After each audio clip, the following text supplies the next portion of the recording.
दोस्तों ये योग वशिष्ठ वाल्मीकि रामायण बुक है। पिछले वीडियो पे हमने जहाँ तक पढ़ा था उसके बाद यहाँ से शुरू करते हैं।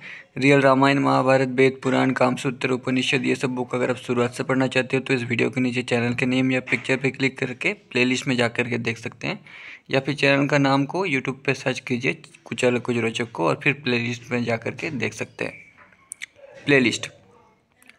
तो ये लास्ट वीडियो है, उसके बाद ये बुक कंप्लीट हो गया है और उसके बाद नेक्स्ट बुक हम लोग शुरू करेंगे। तो ये लास्ट चैप्टर है, मतलब लास्ट वीडियो है। तो योग वशिष्ठ जी ने कहा, हे राम, इस प्रकार पूर्व काल में यानी पूर्व जन्म में आपने शिष्य रूप में मुझ गुरु से कुछ सवाल किए थे और मुझ गुरु के मुख से निकले इन वचनों को आपने सुना था। तो राम के पिछले जन्म में, अलग समय की बात हो रही है यहाँ पे, फिर भी आपको बोध नहीं हो सका। उसी अज्ञान दोष से पूर्वजन्म रूपी ये जगत आपको प्राप्त हुआ है। इसलिए जो आपने पूर्वजन्म में पूछा था वही आज पूछ रहे हैं। अब इस जन्म में भी आपने इस श्रेष्ठ परमार्थ ज्ञान को, जो जगत रूपी घोर रात्रि के अंधकार को नष्ट करने वाले पूर्ण चंद्र के समान है, मुझसे पूर्णतया सुन लिया है। तो दोस्तों, काकभूषुंड जी ने कितने बार रामायण देखे थे, कितने बार महाभारत देखे थे, तो इसका मतलब पुनर्जन्म तो होता ही है। अब आपने, तो मतलब जो ये वीडियो शुरुआत से देख रहे हैं उनको पता होगा। आपने प्रजापालन आदि वंश परंपरा के कार्य का मोह रहित रूप से निर्वाह कीजिए। आप सब दृश्य पदार्थ से मुक्त होकर सर्वत्र अपने यथार्थ निर्मल आत्मा में स्थित होते हुए शांत निर्वाण रूप से आकाश कोश के समान तृष्णा रहित होकर अपने राज्य का धर्म पूर्वक पालन करिए। कथा के शंत में महोत्सव वर्णन। श्री वाल्मीकि जी ने कहा, हे मुने वशिष्ठ जी द्वारा इस प्रकार कहे जाने पर आकाश से वर्षाकारी मेघों की ध्वनि के समान दुदुम्बियाँ बजने लगी। तो दोस्तों, इसीलिए राम ने और बाकी सब ने योग वशिष्ठ जी की पूजा की थी, यानी रेस्पेक्ट किया था। उस समय पूजा मतलब रेस्पेक्ट हुआ करता था।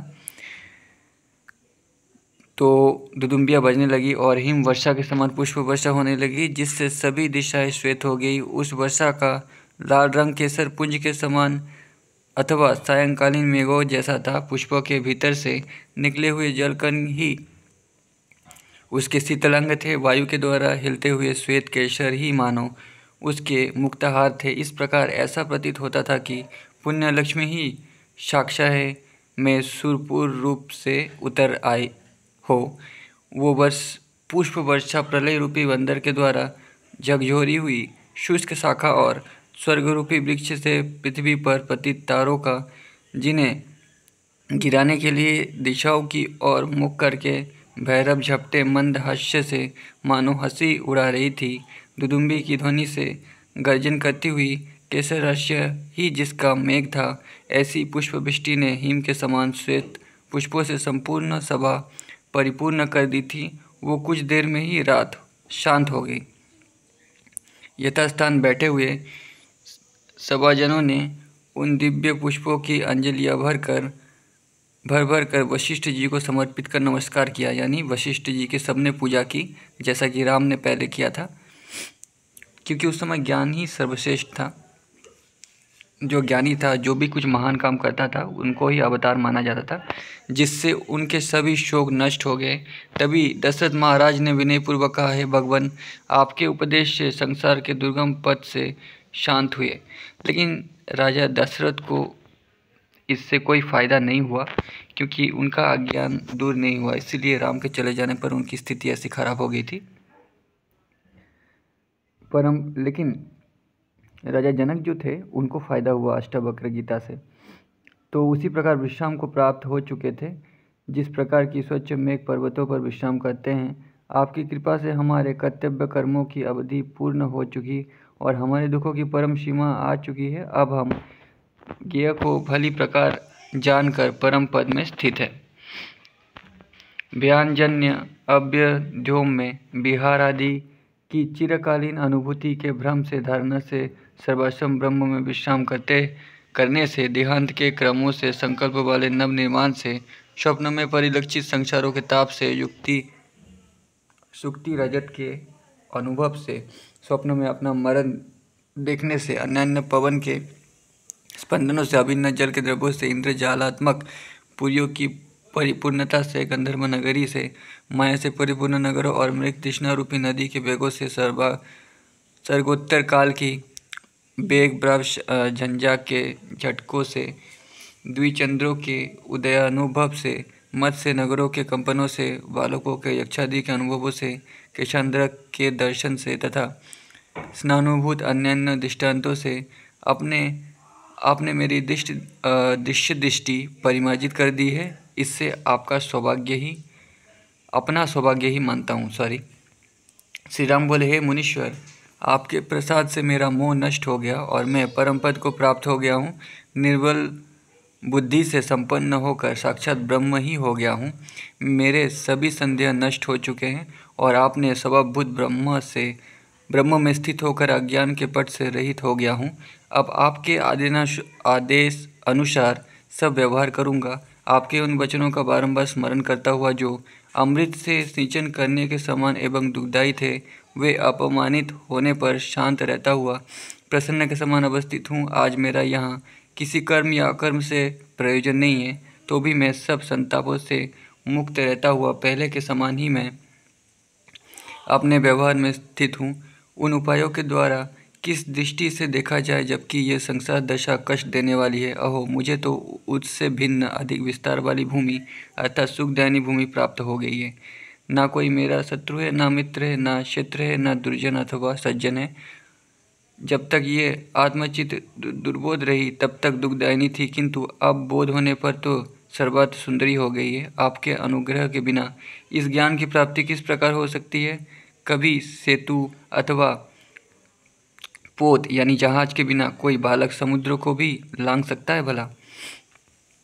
लक्ष्मण जी बोले, जन्मांतरों की प्रबुद्ध दुर्वासनाओं से उत्पन्न संशयों के नाशक तथा जन्मांतरों से संचित सैकड़ों पुण्य फलों को उदित करने वाले मुनि वचनों से प्रबोध को प्राप्त हुए मेरे मन में आज चंद्रमा समान परमानंददायक आत्म प्रकाश उदित हो गया है।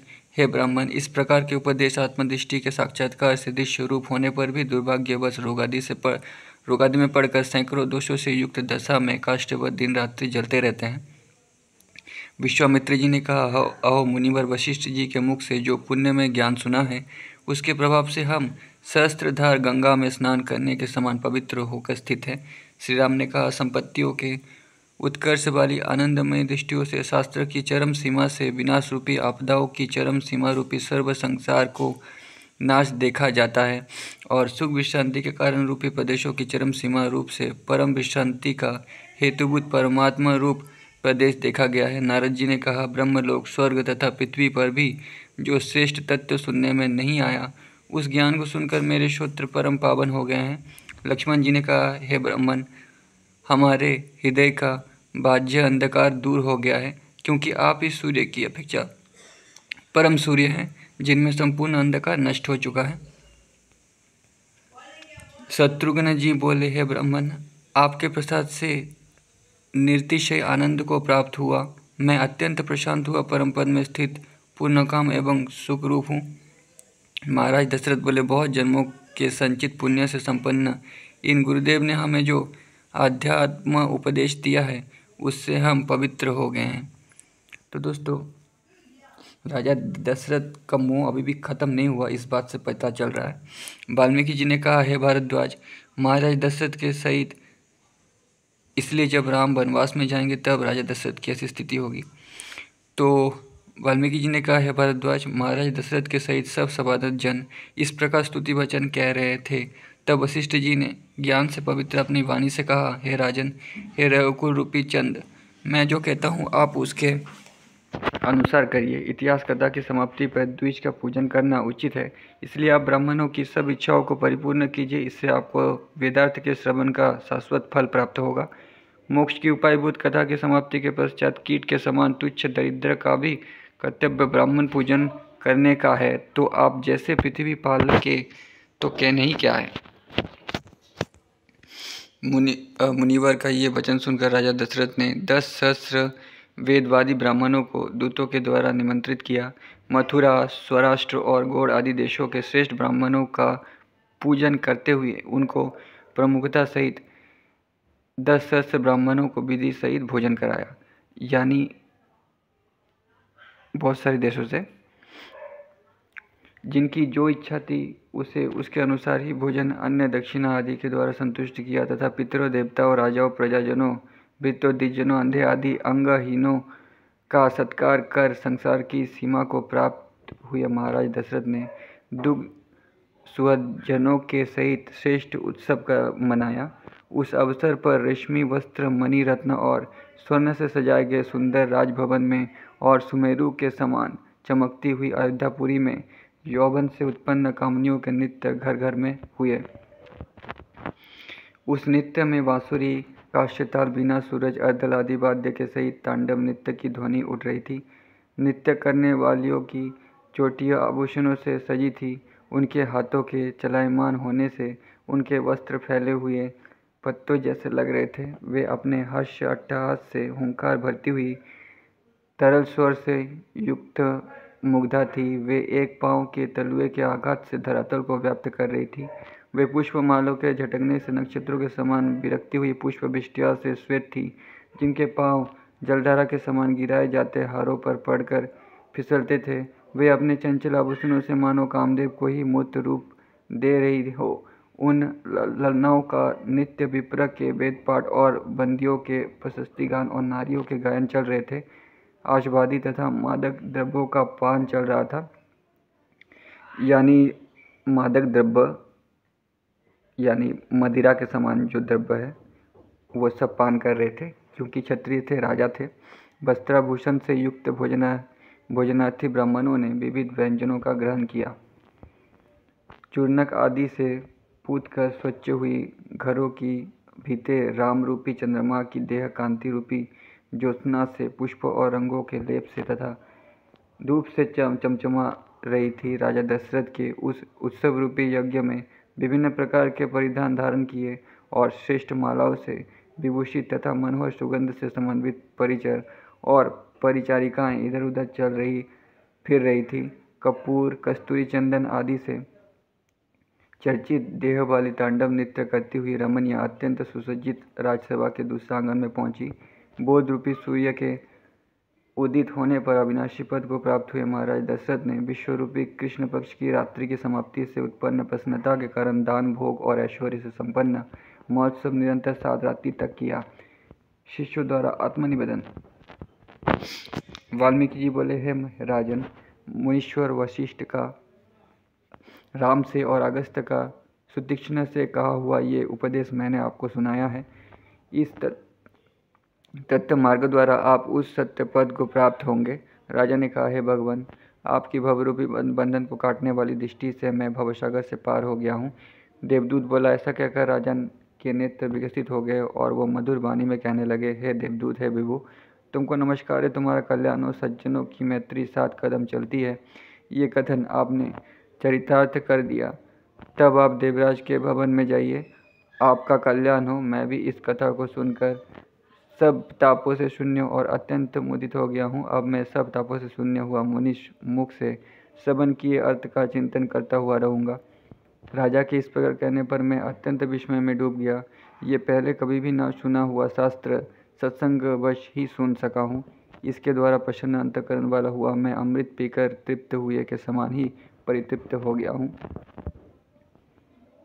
हे अनघ, फिर वाल्मीकि जी से अनुमति लेकर मैं तुम्हें सदुपदेश देने के लिए तुम्हारे पास आया हूँ और तुम्हारे प्रश्नों का उत्तर दे चुका हूँ। अब मैं इंद्र भवन की ओर जा रहा हूँ। अप्सरा ने कहा, हे महाभाग, हे देवदूत, तुमको नमस्कार है। तुम्हारे द्वारा सुनाए हुए इस शास्त्र को सुनकर मैं भी दुख शोक रहित सुख में विश्रांति को पा गई हूँ। सभी ताप मुझसे दूर हो गए हैं। अब तुम अपनी इच्छा अनुसार देवराज के पास जाओ, तुम्हारा कल्याण हो। अग्निवेश्य ने कहा। फिर सुरुचि नाम की वो अप्सरा गंधमादन के निकट हिमालय की पीठ पर बैठकर देवदूत के उपदेश के अनुसार तत्वार्थ का चिंतन करने लगी। है पुत्र, क्या तुमने मुनि वशिष्ठ का वो उपदेश सुना? मोक्ष का साधन कर्म है या ज्ञान? तुम्हारे उस संशय का समूल नाश हो चुका। अब तुम अपनी इच्छा के अनुसार करो। कारुण्य बोले है भगवान, विषयों से मेरी स्मृति वाणी और दृष्टि स्वप्न में दिखाई पड़ने वाली बंध्या पुत्र के समान विषय रहित हो गई है। मरीचिका के समान मेरी सांसारिक स्थिति हो गई और मैं सब प्रकार के संदेहों से शून्य हो चुका हूँ। इस जगत में मेरा कर्म या ज्ञान किसी से कुछ प्रयोजन नहीं है। अब मैं यथा प्राप्त के अनुकूल व्यवहार करता रहूँगा, क्योंकि कर्म त्याग में ही मेरा क्या आग्रह है, मतलब कुछ आग्रह नहीं है। अगस्ती ने कहा, अग्निवेश्य पुत्र कारुण्य ने ये कहकर जब जब जिस जिस कर्म की आवश्यकता हुई वही यथा न्याय करने लगा। हे सुतीक्ष्ण, ज्ञान और कर्म के विषय में कुछ संदेह करना उचित नहीं है, क्योंकि संशय वाला जीव परमात्म रूपी स्वार्थ से भ्रष्ट हो जाता है। कहा गया है कि संशय आत्मा विनाश को प्राप्त होता है। मुनि अगस्त्य का ये वाक्य सुनकर सुदीक्षित ने विनयपूर्वक नमस्कार करके गुरु जी से निवेदन किया। सुदीक्षित ने बोला, है भगवान, आपकी कृपा से मेरा ज्ञान नष्ट होकर श्रेष्ठ ज्ञान की प्राप्ति हो गई है। जैसे रंगशाला में दीपक के प्रकाश में ही अभिनय आदि क्रियाएं होती है, वैसे ही ब्रह्म के स्वयं ज्योति होने से सब स्पंद मूर्तियाँ तथा क्रियाएं होती है। जैसे स्वर्ण ही कटक, अंगद, केयूर और नुपुर आदि आभूषण के रूप में या जल ही तरंग में स्फुरित होता है, वही यह दृश्यमान संपूर्ण जगत पूर्ण रूप से व्यवस्थित है। इसलिए जब जैसा प्राप्त होता है वैसे ही व्यवहार का मैं अनुसरण करता हूँ। सद्वचनों का उल्लंघन कौन कर सकता है भगवान? आपके प्रसाद से मैं ज्ञेय तत्व को जानकर भले प्रकाश स्थित हूँ। हे गुरु, मैं भूमि में दंड के समान गिरकर आपको नमस्कार करता हूँ। गुरु के उपकार से शिष्य किस प्रकार उत्तीर्ण हो सकते हैं? उन्हें तो शरीर, वाणी और मन से गुरु के सम्मुख आत्मनिवेदन कर देना चाहिए, वही गुरु के उपकार से उत्तीर्ण होना है। अन्य किसी भी कर्म से उत्तीर्ण होना संभव नहीं है। स्वामी, आपकी कृपा से मैं भव बारिधि से पार हो गया हूँ और संशय विहीन होकर जगत जाल को पूर्णानंद से व्याप्त करके स्थित हूँ। जो ब्रह्म अधिकारी जनों के लिए प्रत्यक्ष रूप से उद्दिष्ट है, उस रूप वाले ब्रह्मात्मा के लिए नमस्कार है। परम सुख के देने वाले ब्रह्मानंद रूप अद्वितीय ज्ञान मूर्ति, द्वंद्वों से शून्य, आकाश के समान स्वच्छ, तत्वमसि आदि वाक्यों के लक्ष्य रूप एक नित्य विमल अचल, सब बुद्धियों के साक्षी, भव से अतीत, तीनों गुणों से रहित उन महामुनि वशिष्ठ जी को नमस्कार है। तो अब ये बुक समाप्त हो गया है। नेक्स्ट बुक पढ़ेंगे।